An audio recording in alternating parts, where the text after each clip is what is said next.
pagiging broken-hearted, bakit ba ang dami sa atin ang nag-iisip na babae lang yung mga sobrang nakakaranas ng sobrang pagiging emotional at nakakaranas ng pagiging broken-hearted? Pero ayon naman sa mga eksperto sa Amerika, mas matindi daw kapag nagiging broken-hearted ang mga lalaki.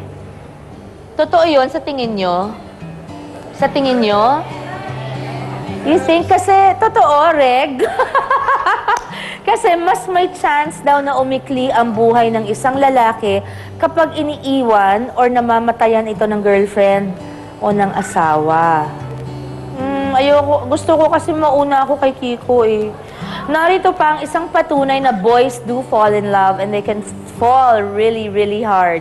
Kasama natin ngayon ang lalaking nagtangkang kumitil ng kanyang sariling buhay sa ngalan ng pag-iibig, si Arvin Briones. Good afternoon. Please, umupo ka. Have a seat. Salamat, Arvin. Ayan, sige. Tamo. Ayan, cute si Arvin. Baka meron sa inyo may crush sa kanya. Yan, okay. Balikan natin yung araw na yon na kinuwento mo kanina sa VTR. Sige po. Hindi mo na kinaya. So, uminom ka ng lason. Ito ay mercury solution. Bali, sobrang sikat siya sa place namin. Like, paninis ng silver, pinaka-term niya, gano'n. Panglinis ng silver. Okay. Kaya lang nagkataon, lasing ka na rin, marami ka nang nainom. Oh yes, apo. Sobrang drunk ako that moment. Tapos, I decided na i-drink ko yon. Sakto naman kung nasuka. Dahil po, medyo naparami ng inom. Nailabas ko din siya. Nakakahilo rin na, so naduwal ka rin. Opo, naduwal ako. Wala pong percent na intake sa katawan ko talaga. Ay, salamat sa Diyos naman.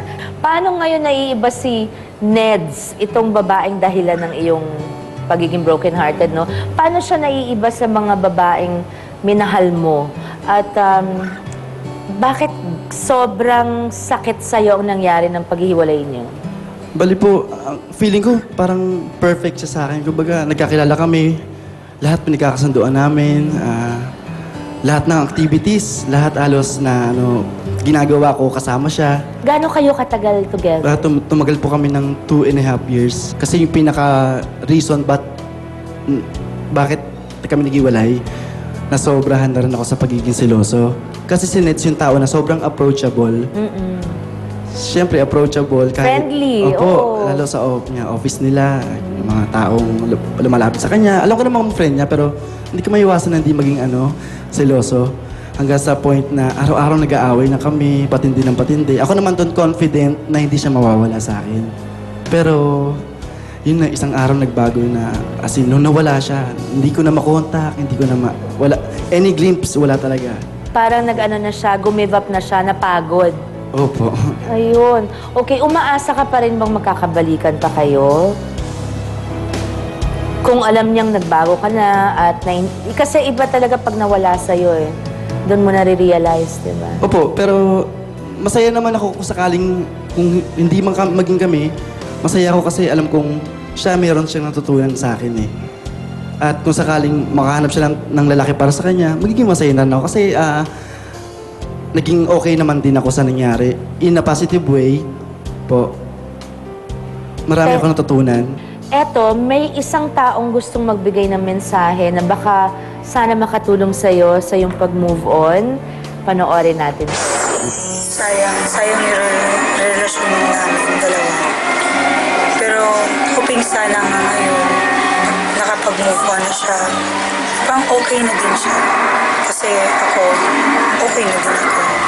Life has to move on. Kung nadapa ka man, kailangan ka tumayo. At to start a new beginning. So dapat ganun din siya. Kasi ako, maligaya na ako ngayon sa sitwasyon ko. Sana ganun din siya. Yun ang masasabi. Nagulat po ako. Oo nga. Anong masasabi mo sa nasabi ni Ned sa'yo? I don't know kung ako lang, Neds, pero parang may lungkot din sa boses ni Neds kasi nga sabi niya sayang yung relasyon niyo at minahal ka niya talaga. Anong masasabi mo sa message niya? Hindi ko po alam nararamdaman ko. Hindi ko po alam kung anong gusto kong sabihin, kung okay ba na narinig kong ganun. Pero sa isang banda, okay na po.